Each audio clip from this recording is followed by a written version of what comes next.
All right, welcome everyone to our activity. Hopefully, you guys just walked and listened through our presentation that Riley, Priya, and Kim gave for us. So, I'm going to be walking us through the activity. So, to start with, we're starting out with our cluster sequence, and this is our forward strand. We have the 5' down here, 3' up here, and the last group, I believe, talked about it being protected. Sorry, we're representing the protected by a little stop sign here at the 3' end. So the first thing that happens is we need to do a sequence real quick. And we have two options for our primers here. We have TGA and TAC. These will correlate with, thank you, the underlined portions in red. So go ahead and real quick, maybe you can pause the video and figure out which of these will be complementary to here for our first sequence read primer. Great. So hopefully you figured that out and have chosen that. Oh wow, that worked perfectly. This would be our first primer sequence. Okay, so now we know that from sequencing in general and from the presentation that we're going to have extension and added nucleotides one by one. And we talked about how the terminator sequence will be cleaved off to release that fluorescent light from each nucleotide base pair. So here we have our options again for what added nucleotides would correspond after our primer sequence here in black. So we have three options, so go ahead and look through and figure out which one will work best. Awesome, so hopefully you figured out that this one, SOS, there we go. This nucleotide sequence will be complementary, down low, will be complementary to our forward cluster strand here. Great, so the next step that we talked about is what we need to do, a wash step, right? So we got our little hose, so go ahead, get your little hose out, and we're gonna wash away our sequence here. And we're gonna keep that up at the top for us. It's right up here.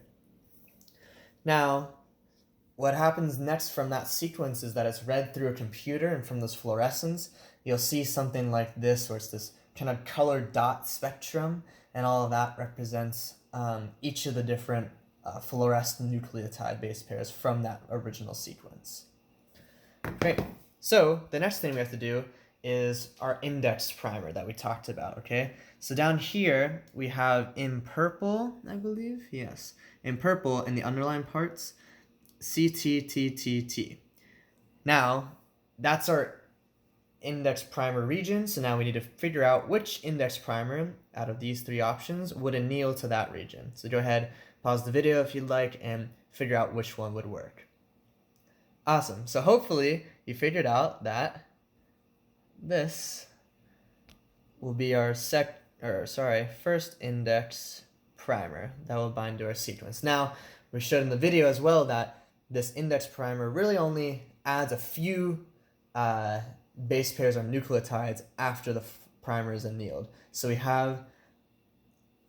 Let me move this over. So we have our protein part here, protected. We have our two options for which nucleotides will continue for three base pairs after our first index primer region. So go ahead, figure out which one of these will work for that part there. Okay, so hopefully you chose that this will be the added nucleotide sequence there. Okay, so now the last thing we have to do is, again, wash this off. Okay, so I'm going to bring that up here. And this occurs again, the same process as before. Yes, same fluorescence occurs.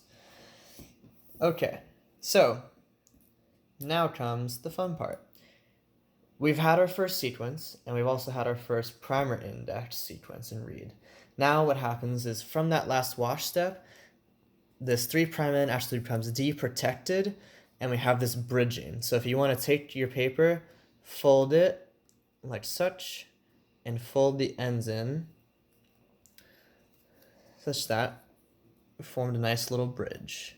Okay, so we have our 3' end here and 5' end here. So now what happens is this bridging process, we have a second oligonucleotide that was placed down into, I guess, like the well that we've been working in. Our first oligonucleotide was this orange sequence here. Sorry, I forgot to mention that. That was bound to our forward DNA sequence strand, or cluster strand, sorry. So this little green part here is our second oligonucleotide that was bound to our well plate.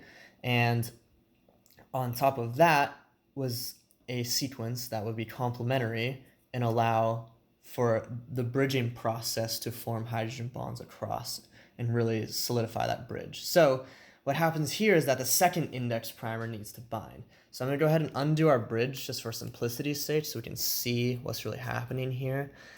So we have 3 options. Pan those in. Oop, my bad. All right, so we have 3 options here for our index 2 primers. So go ahead if you again want to pause the video and figure out which one of these primers will anneal to the 5' base pair location here. So hopefully you figured out that this sequence right here. You want to flip it? Which way? Oh, you're fine. Right?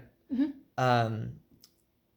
Will anneal to this part of our forward cluster strand again, right? So the same process here. We add in an RNA polymerase, and we're representing that with a race car.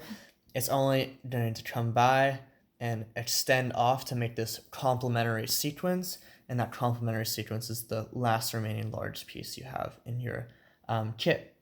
Okay, the next part is that the bridge is linearized. Remember, this was all in a bridge formation. I just unfolded it to help kind of visualize things a little easier with the base pairs here matching up. So the next thing we have to do is linearize it, so it would be like how it is now. And we're going to wash away this strand here, the forward strand. So now we're left with this reverse strand, which we now need to make the 3' end protected again. Okay, so we added our stop sign so that we know that 3' end is protected. So now the same process basically begins of a second sequencing part, except this is sequencing the reverse strand. The first time we did the forward strand, now we're doing reverse. And if we look back over here with our other option for the sequence primer, there we go. This primer actually works for the reverse strand. And so again, it's the same process. So we have your second sequence primer binding here, and we'll add nucleotides that are fluorophore attached, and they will bind complementary for the remainder of your unknown DNA.